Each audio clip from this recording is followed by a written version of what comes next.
is all about factoring, right? So you can see the pattern of the functions here, and for the factorial function, you can see that it's multiplying by the number of times that, say for example, 5 factorial is 5 times 4 times 3 times 2 times 1.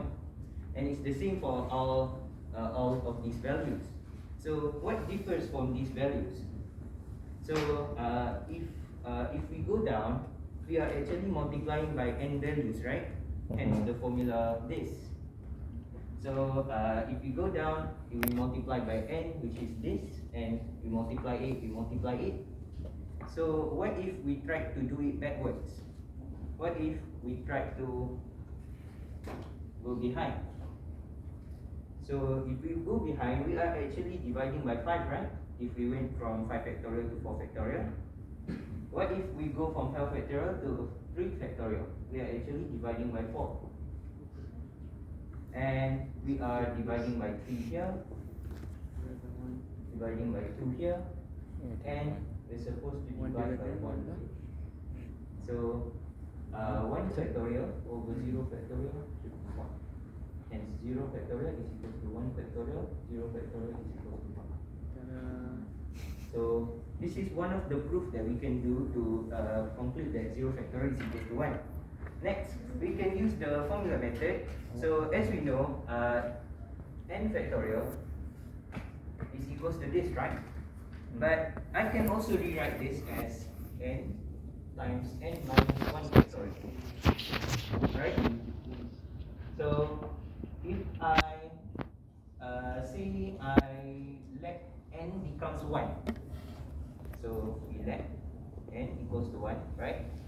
And it should be 1 factorial equals to 1 times 1 minus 1 factorial. So 1 factorial is equals to 1 times 0 factorial. And anything multiplied by 1 is equal to its value. So 1 factorial is equals to 0 factorial, hence 0 factorial is equals to 1. So this is the second method that we can use to prove that 0 factorial is equals to 1. So there is actually a third method, but it's kind of complicated to say the least, which involves the, if you are interested, you can search the pi function over on YouTube or in Google. Basically, it's just this function.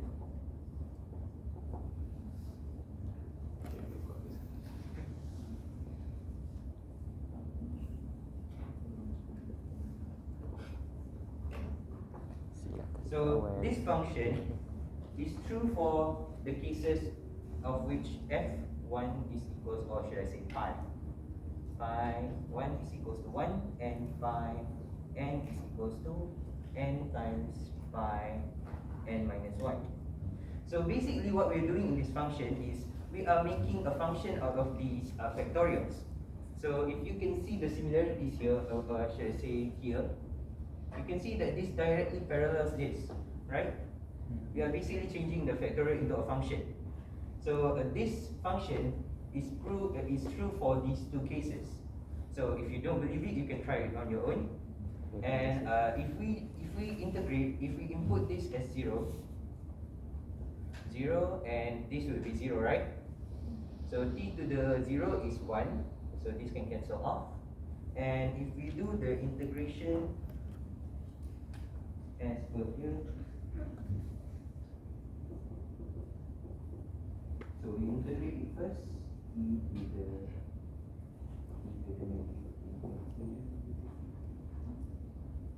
so we solve this by using limits, since it's an infinity, so limit reach negative 1 over t. So if we see logically, if there's a big value down here, there's a really big value which approaches to infinity, hence it should be like 1 over a big value, right? It will be closer to 0, so to say. So if we use logically, it would be a big value over here, right? Say 10,000, and it will just decrease itself to 0. And as it approaches to infinity, it will be 0. So we say limit t to the infinity for this is equals to 0.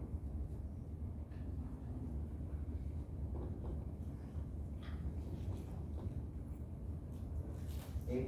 Okay.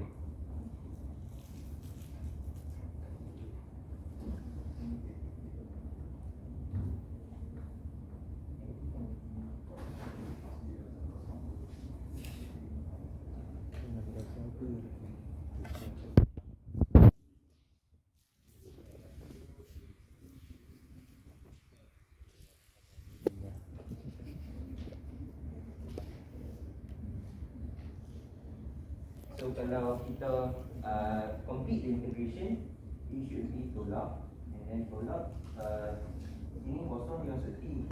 So this should be 1. So then jadi negative 1.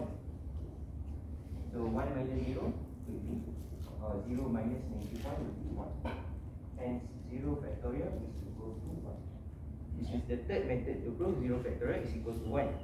And one method yang I think dia macam you use logic lah, but I don't agree with this method, but I'm just sharing it for your thoughts and for some training of your mind, or to do something lah, to think. So say what do we mean by a factorial? A factorial is an arrangement, right? If we arrange things, that means we have two pens. I can arrange them blue, red, and red, blue. There are two arrangements, two factorials. I have one pen is one factorial because there's only one possible arrangement. I move it here, flip it upside down, it's just still one arrangement. It's still one red pen. But what if I don't have any red pens? What if I don't have any pens? So the factorial, the arrangement for nothing is a debate that I've seen online, and some may lean towards nothing being there's only one solution, right? Because nothing is just arranged like that. So it's that there's only one solution. But I don't quite agree, because how do you arrange nothing, right?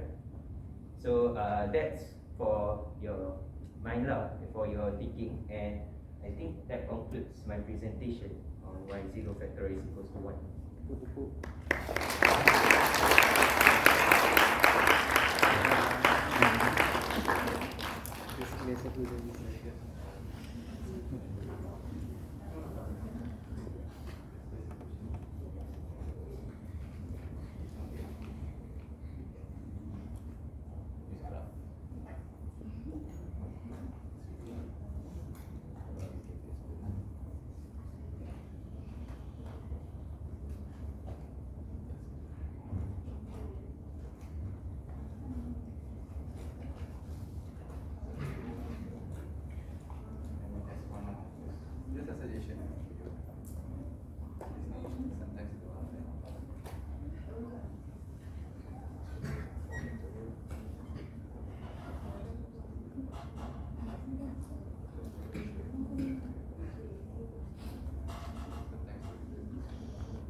All in all, I enjoy it. Thank you very much.